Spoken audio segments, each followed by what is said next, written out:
हालिया हफ्तों के दौरान सबसे ज़्यादा तनकीद PMLN के ऊपर इस बात के ऊपर हुई कि आपने वोट को इज़्ज़त दो का नारा तो लगवाया और लोगों को सड़कों पर भी लाए, लेकिन जब मौका आया कि वोट के साथ आप खड़े होते, उस वक्त आप अपने खालके हकीकी से जा मिले। बड़ी सख्त तनकीद हुई और ख़ास तौर पर शहबाज शरीफ साहब को, ख्वाजा आसिफ को हदफ तनकीद बनाया गया और उनके ऊपर खुलेआम सोशल मीडिया के ऊपर PMLN के जो सपोर्टर्स थे और उनके अपने जो सोशल मीडिया एक्टिविस्ट थे वो तनकीद करते रहे।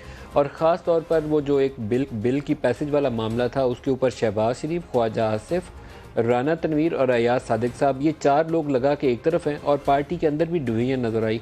और वो लोग जो जेलें काट रहे थे, लाइक शायद खाकान अब्बासी जेल 6-7 महीने पड़े रहे और वो कहते थे मैंने ज़मानत भी नहीं करवानी, मेरे ऊपर चार्जेस प्रूव करें। एहसन इकबाल जेल में पड़े हुए थे। तो पार्टी के अंदर एक हमें लगा स्प्लिट नज़र आ गया। एक इनका पार्लियामेंट्री ग्रुप बना हुआ है व्हाट्सएप के ऊपर और अहम इशूज़ के ऊपर एक दूसरे से कंसल्टेशंस करते थे, उसके अंदर भी वो तकसीम हुई। ख्वाजा आसिफ एक मौके के ऊपर उस ग्रुप को छोड़ के चले गए, पता नहीं दोबारा ज्वाइन अभी तक भी किया कि नहीं, क्योंकि कुछ तल्ख जुमलों का भी तबादला हुआ इसी इशू के ऊपर कि हमें तरीक़ाकार क्या अख्तियार करना चाहिए, पार्टी की पोजीशन जो है उसको मुस्तहकम तरीके से खड़ा रहना चाहिए। कुछ असूली तरीक़ाकार जो पार्लियामेंट्री तरीक़ाकार हैं किसी भी बिल को पास करने के, उस तरीक़ाकार को फॉलो करना चाहिए।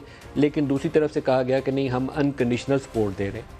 मरियम नवाज़ की आज दोबारा जब एंट्री हुई तो उन्होंने अपना वो नारा भी दोहरा दिया और बाकी बातें भी कर दी। अब आने वाले दिन ये साबित करेंगे कि वो खड़ी रहेंगी दोबारा जम के, कोई दोबारा जलसे जुलूस करेंगी, पब्लिक को मोबिलाइज़ करने की कोशिश करेंगी, या दोबारा कोई महफूज रास्ता ढूंढ के, जैसे उनके चचा मियाँ और उनके वालिद मोहतरम इस वक्त लंदन में मुकीम है, वो भी जाने के लिए कोई महफूज रास्ता तलाश करेंगी। ये बहुत बड़ा सवाल होगा और इनकी शायद सियासत के ऊपर भी बहुत ज़्यादा असरअंदाज हो सकता है। पाकिस्तानियों के साथ अगर कोई खड़ा रहे, वोटर्स के साथ खड़ा रहे, तो उसकी सियासत मजबूत होती है। लेकिन जहाँ ये तासुर मिले कि कोई जद्दा चला जाएगा या लंदन चला जाएगा, तो उसकी सियासत के ऊपर बहुत बुरे तरीके से असर पड़ता है।